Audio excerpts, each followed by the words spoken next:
अस्सलामु अलैकुम वरहमतुल्लाहि वबरकातुहू। मैं हूं आपका मेज़बान हाफिज़ मोहम्मद दानिश। मोहतरम सामिईन नाज़रीन, आपके सवालात के जवाबात के लिए हमारे साथ मौजूद हैं मुफ्ती अहमद बिन मोहम्मद अरशद ख़ान साहब। जी मुफ्ती साहब, मौलाना खलील साहब मुंबई से मालूम करते हैं, क्या दूसरे महल्ले का आदमी हमारी मस्जिद में आखिर अशरे का एतकाफ़ कर सकता है या नहीं? बिस्मिल्लाहिर्रहमानिर्रहीम, अल्हम्दुलिल्लाहि वहदा वस्सलातु वस्सलामु अला मन ला नबिय्य बअद, अम्मा बाद। महल्ले में मौजूद मस्जिद में रमज़ानुल मुबारक के आखिर अशरे का एतिकाफ़ करना ये सुन्नत मुअक्कदा अलल किफ़ाया है। यानी मस्जिद के अतराफ़ में मौजूद लोगों में से किसी एक आदमी का बैठना मस्जिद में ये सुन्नत मुअक्कदा अलल किफ़ाया है। एक आदमी बैठ जाएगा तो सब के ऊपर से ये सुन्नत मुअक्कदा का हक़ अदा हो जाएगा। लेकिन अगर कोई आदमी भी नहीं बैठेगा तो महल्ले के तमाम लोग सुन्नत को छोड़ने वाले कहलाएंगे।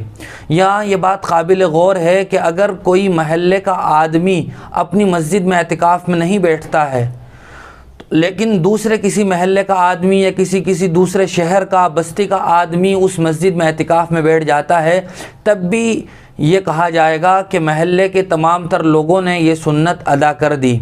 ज़रूरी नहीं है कि उसी महल्ले का आदमी बैठे, लेकिन चूँकि मस्जिद के पड़ोस वालों पर मस्जिद का हक़ ज़्यादा बनता है, इसलिए कोशिश ये हो कि महल्ले ही का कोई आदमी एतिकाफ़ में बैठे, और एक से ज़ायद बहुत सारे लोग जितना बैठना चाहें बैठ सकते हैं। लिहाजा अगर दूसरे महल्ले का आदमी भी हमारी मस्जिद में एतिकाफ़ में बैठ गया है तो वो सुन्नत मुअक्कदा का हक़ अदा हो गया है। उन्हीं साहब का दूसरा सवाल है, क्या औरत एतिकाफ़ में रहते हुए घर के कामकाज कर सकती है या नहीं? औरत के लिए अपने घर के उस मखसूस हिस्से में एतिकाफ़ में बैठना ज़रूरी होता है जो आम तौर पर 5 वक्त नमाज के लिए मखसूस होता है। और अगर घर में कोई ऐसी जगह मखसूस ना हो तो रमज़ान में एतिकाफ़ के वक्त ऐसी जगह, कोना या कमरे का हिस्सा मखसूस कर लिया जाए जिसमें एतिकाफ़ किया जाए। फिर ख़ातून को उसी हिस्से में रहना ज़रूरी होता है। बिला ज़रूरत घर के सहन में जाना, अपनी तबई या शरई ज़रूरत के बग़ैर उस हिस्से से निकलना औरत के लिए जायज़ नहीं होता, वरना बसा औक़ात एतिकाफ़ फ़ासिद हो जाता है। लेकिन अगर औरत अपने उसी एतिकाफ़ वाले हिस्से में रहते हुए घर के ज़रूरी काम काज अंजाम दे दे तो ये इसकी इजाज़त है, उससे एतिकाफ़ फ़ासिद नहीं होगा। मिसाल के तौर पर वो घर की सब्ज़ी वग़ैरह काट ले, अगर कपड़े सीना चाहे तो कपड़े सी सकती है। इसी तरह किसी दूसरे काम में वहीं रहते हुए हाथ बटाना चाहे तो बटा सकती है, लेकिन वो काम काज के लिए उस हिस्से से बाहर ना आए, वरना वो उसका एतिकाफ़ फ़ासिद हो जाएगा। बेहतर और अफजल तरीक़ा तो यह है कि औरत अपने दिन के और एतिकाफ़ के ज़्यादा से ज़्यादा औक़ात को इबादत इलाही के लिए मखसूस कर ले, जिसमें वो तिलावत करे, नवाफिल पढ़े, ज़िक्र अज़कार करे, तस्बीहात औराद व वज़ाइफ पढ़े, और इन कामों को रमज़ान के बाद के लिए छोड़ दे या घर के दूसरे अफराद इन कामों को अंजाम दे दें तो ज़्यादा बेहतर है। मौलाना यासीन साहब एमपी से मालूम करते हैं, क्या रोज़े की हालत में कोरोना का टेस्ट करवा सकते हैं या नहीं? कोरोना टेस्ट करने के मुख्तलिफ़ तरीक़े फ़िलहाल राइज हैं, जिनमें एक तरीक़ा PCR कहलाता है। यानी डॉक्टर अपने तिब्बी आले स्टिक लकड़ी को मरीज़ की नाक के ऊपरले हिस्से में डालता है। मकसद ये होता है ताकि नाक में जो रुतूबत है, जो तरी है, उसको लिया जाए और बाद में फिर उसका टेस्ट किया जाए। याद रखना चाहिए कि अगर उस स्टिक पर, तिब्बी आले पर कोई दवाई वगैरह लगी हुई नहीं है तो रोज़ा फ़ासिद नहीं होगा और चेकअप भी दुरुस्त हो जाएगा। दूसरा तरीक़ा यह है कि डॉक्टर उसी स्टिक और तिब्बी आले को आदमी के मुंह के अंदर डालता है, हलक में डालता है, और वहाँ जो थूक और लुआब होता है उसको बाहर निकालता है, फिर उसको टेस्ट किया जाता है। यहाँ भी मसला यही है कि अगर उस आले पर कोई दवाई वगैरह लगी हुई नहीं है, बहुत सी मरतबा उस दवाई पर एक फोया होता है, उस फोए पर दवाई होती है, अगर इस तरह की कोई दवाई नहीं है, सिर्फ फोया है तो रुई है, तो रोज़ा फ़ासिद नहीं होगा। तीसरा तरीक़ा एंटीबॉडी टेस्ट का है, जिसमें डॉक्टर मरीज़ का, पेशेंट का ब्लड लेता है, खून लेता है और उसको टेस्ट करता है, तो इस सूरत में भी रोज़ा फ़ासिद नहीं होगा। लेकिन अगर कोरोना का टेस्ट किया जा रहा था और उसमें रुई के साथ दवाई भी लगी हुई थी, जो दवाई नाक या हलक के ज़रिए से पेट में चली गई, तो रोज़ा फ़ासिद हो जाएगा और इस रोज़े की बाद में क़ज़ा वाजिब होगी, अलबत्ता कफ़ारा नहीं होगा। एक साहब बटलाव से मालूम करते हैं, ज़कात के सिलसिले में साल गुज़रने का क्या मतलब है, वजाहत फरमाएँ।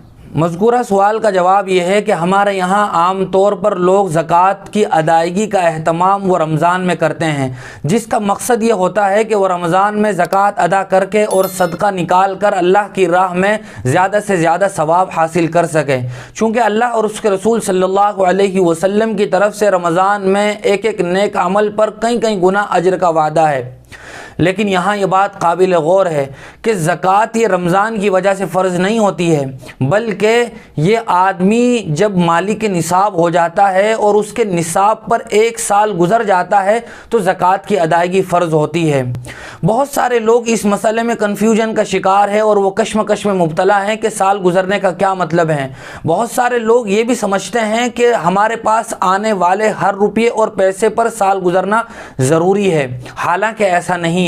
मिसाल के तौर पर कोई आदमी अभी तक ज़कात का निसाब का मालिक नहीं था, उस पर ज़कात फ़र्ज़ नहीं थी, उस पर पहले रोज़े को ज़कात फ़र्ज़ हुई, यानी वो निसाब का मालिक हो गया, उसके पास इतने पैसे आ गए या इतना सोना या इतना चांदी आ गया या इन सब को मिलाकर इतना पैसा हो गया जितने पैसों में आदमी 52.5 तोला चांदी ख़रीद सकता है, वो मालिक निसाब हो गया। तो अब इस पर ज़कात फ़र्ज़ हो गई, लेकिन अभी ज़कात की अदायगी फ़र्ज़ नहीं हुई, अभी ज़कात फ़र्ज़ हुई। अगला साल रमज़ान में जब पहला रोज़ा आएगा उस दिन भी अगर ये आदमी निसाब का मालिक रहा तो इस पर अब अपने पास उस दिन मौजूद ज़रूरत से ज़ायद पूरे माल की ज़कात की अदायगी ज़रूरी होगी। उसकी मिसाल इस तरह है कि मुझ पर एक रोज़े पहले रोज़े को ज़कात फ़र्ज़ हुई और मेरे पास उस दिन मिसाल के तौर पर 5 लाख रुपये थे, मैं ज़कात के निसाब का मालिक हो गया, लेकिन आज ही के दिन मुझ पर ज़कात फ़र्ज़ नहीं हुई, बल्कि अगला साल जब पहला रोज़ा आएगा तो मैं अपना पूरा मुहासबा करूँगा, अपने पास मौजूद तमाम माल का तज्ज़िया और एनालिसिस करूँगा और देखूँगा कि मेरे पास आज कितना माल है। जब मैं निसाब का मालिक बना था तो उस वक्त मेरे पास 5 लाख रुपए थे, लेकिन अब मेरे पास या तो 5 के बजाय वो 10 हो गए हैं या 5 के बजाय वो 3 लाख रुपए रह गए हैं। अगर मेरे पास 5 के बजाय 10 लाख रुपये हैं अगले साल पहले रोज़े को, और उनमें से 5 लाख या 3 लाख 2 लाख अभी 1 महीना पहले आए हैं, तो अब मुझ पर 10 लाख की ज़कात वाजिब होगी। ये नहीं कहा जाएगा कि आपके पास 1 लाख रुपए या 3 लाख रुपए तो अभी 1 महीना पहले आए हैं, उन पर तो 1 साल नहीं गुजरा है, नहीं, बल्कि पूरे 10 लाख पर ज़कात वाजिब होगी। चूँकि साल के दरमियान में माल में जो अप डाउन होता रहता है, ऊंच नीच होती रहती है, उसका एतबार नहीं होगा। और अगर 5 के बजाय मेरे पास 3 लाख रुपए रह जाएं और उनमें से 2 लाख रुपए अभी 2 दिन पहले ही खर्च हो गए थे, तब भी मुझ पर उस पहले रोज़े को 3 लाख की ज़कात वाजिब होगी, 5 लाख की ज़कात वाजिब नहीं होगी। इसी तरह अगर किसी आदमी ने अपनी हिसाब की तारीख वो पहले ही रोज़े को तय किया हुआ है, जब पहला रोज़ा आया तो उसने अपना पूरा हिसाब किया, तो उसके पास मिसाल के तौर पर जितने भी पैसे थे वो 5 लाख हों 10 लाख रुपए हों, उसने उनका हिसाब करके रख लिया कि मुझ पर इतनी ज़कात अपने माल पर फ़र्ज़ हुई है।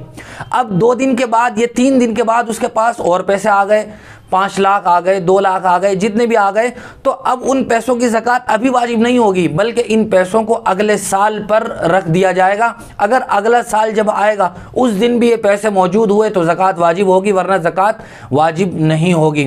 बहुत सी मरतबा ऐसा भी होता है कि आदमी ज़कात का मालिक हो गया, ज़कात के निसाब का मालिक हो गया, उस पर ज़कात फ़र्ज़ हो गई, मिसाल के तौर पर पहले ही रोज़े पर उस पर ज़कात फ़र्ज़ हो गई, लेकिन दरमियान में 2 महीने बाद 4 महीने बाद जाके ऐसा मौका आया कि वो आदमी बिल्कुल कंगाल हो गया, उसके पास इतने पैसे रही नहीं जो मिल्कियत निसाब के बराबर होते हों, तो अब उस पर ज़कात नहीं रही है। अब 2 महीने के बाद उसके पास फिर पैसे आ गए हैं, 2 लाख रुपए, 1 लाख रुपए, मिसाल के तौर पर वो मालिक निसाब हो गया, तो अब साल का एतबार उसी वक्त से होगा जब से वो मालिक निसाब होगा। 2 महीने बाद जब उसके पास इतने पैसे आए हैं तो वो उसी वक्त से मालिक निसाब समझा जाएगा, फिर वो उसी तारीख से अगले साल पर नज़र रखेगा। जब वो तारीख आएगी तो वो देखेगा मेरे पास उस तारीख को कितने पैसे हैं। यहाँ ये बात भी काबिल गौर है कि हर मालिक निसाब आदमी को अपनी ज़कात की हिसाब की तारीख मुतय्यन कर लेनी चाहिए। लोग रमज़ान में ज़कात तो अदा करते हैं, लेकिन बहुत से मरतबा लोग हिसाब करते हैं पहले अशरे में, बहुत सारे लोग दूसरे अशरे में, बहुत सारे लोग तीसरे अशरे में। नहीं, बल्कि हर आदमी की अपनी ज़कात की तारीख मुतय्यन होनी चाहिए। उसी तारीख को वो अपना हिसाब करेगा जब साल मुकम्मल हो जाए। और उसके लिए रमज़ान ही ज़रूरी नहीं, बहुत सी मरतबा आदमी शाबान में निसाब का मालिक होता है, तो जब अगले साल शाबान का महीना आएगा तो वो शाबान की उसी तारीख को अपने निसाब का हिसाब करेगा, वो रमज़ान का इंतज़ार नहीं करेगा। हाँ, ये हो सकता है कि वो हिसाब करके अपने पैसे रख ले ज़कात के, फिर उनकी अदायगी वो रमज़ान में कर दे। चूँकि उसी वक्त हिसाब करके ज़कात की अदायगी ज़रूरी नहीं होती, बल्कि आदमी बाद में भी निकाल सकता है। मिसाल के तौर पर आदमी ने हिसाब करके अपनी ज़कात की रकम मुतय्यन कर ली कि मुझ पर इस साल 10,000 रुपये ज़कात हुई हैं, तो उसी दिन ज़कात की अदायगी ज़रूर नहीं है, बल्कि आदमी 1 महीने बाद भी निकाल सकता है, 2 महीने बाद भी निकाल सकता है।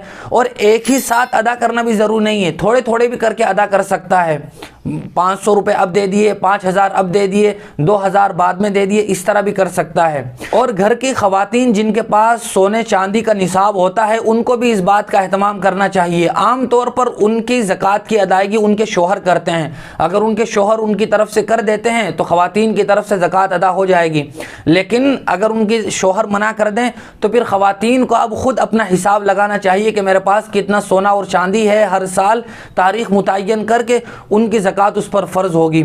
जब उन्होंने हिसाब कर लिया तो उसी दिन उनके लिए भी ज़कात निकालना ज़रूरी नहीं है। अगर उनके पास कैश नहीं है, उन्हें ऐसा लगता है, उम्मीद है कि 1 महीने बाद हमारे पास पैसे आ जाएंगे, 2 महीने बाद आ जाएंगे, तो जब आ जाएंगे उनके पास कैश और नकद रुपया, फिर वो अपनी ज़कात की अदायगी कर दें। अगर वो उसी वक्त अदा करना चाहती हैं तो किसी से कर्ज़ ले लें या फिर बाद में उस कर्ज़ की अदायगी कर दें और अपनी ज़कात अदा कर दें। लेकिन कैश आने की उम्मीद भी नहीं है और किसी से कर्ज़ भी नहीं मिल रहा है, लेकिन उस खातून पर ज़कात फ़र्ज़ है सोने चांदी की वजह से, तो फिर उस आदमी की, उस औरत के लिए ज़रूरी होगा कि वो अपना सोना या चांदी का कुछ हिस्सा बेच के ज़कात की अदायगी का एहतमाम करे। शरीफ भाई महाराज से मालूम करते हैं, तहज्जुद और क़यामुल लैल में क्या फ़र्क है? मज़कूरा सवाल का जवाब यह है कि तहज्जुद और क़ियामुल लैल में फ़र्क है। क़ियामुल लैल कहा जाता है रात की हर उस इबादत को जो अल्लाह के लिए की जाए, अब वो तिलावत हो या ज़िक्र अज़कार हो, तस्बीह हो, इस्तिग़फ़ार हो, दुरूद शरीफ हो या नफ़ल नमाज हो, उन सब को क़ियामुल लैल कहा जाएगा। और तहज्जुद एक मख़सूस नमाज है जो रात के आखिर पहर में आम तौर पर तहज्जुद की नीयत से अदा की जाती है। मंतिक़ के लिहाज से इसमें उमूम ख़ुसूस मुतलक़ की निस्बत है। बहुत सारे लोग इसको समझ जाएंगे, क़ियामुल लैल ये आम है और तहज्जुद ख़ास है। हाफिज़ अब्दुर्रहमान सूरत से मालूम करते हैं, क्या सजदा तिलावत बिला वज़ू कर सकते हैं या नहीं? जिस तरह नमाज के लिए तहारत और पाकीज़गी शर्त है, इसी तरह सजदे तिलावत के लिए भी बावुज़ू होना ज़रूरी है। बेवुज़ू सजदे तिलावत अदा नहीं होगा। बहुत शुक्रिया मुफ्ती साहब आपका। इसी तरह की मज़ीद मसाइल की जानकारी के लिए आप हमारे दारे अरक़म यूट्यूब चैनल को सब्सक्राइब करें। वीडियो की नोटिफिकेशन के लिए बेल आइकन को दबाएं, वीडियो को लाइक करें, सदक़ाए जारिया की नीयत से वीडियो को शेयर भी करें और इसी तरह अपने सवालात हम तक पहुँचाते रहें। जज़ाकल्लाह।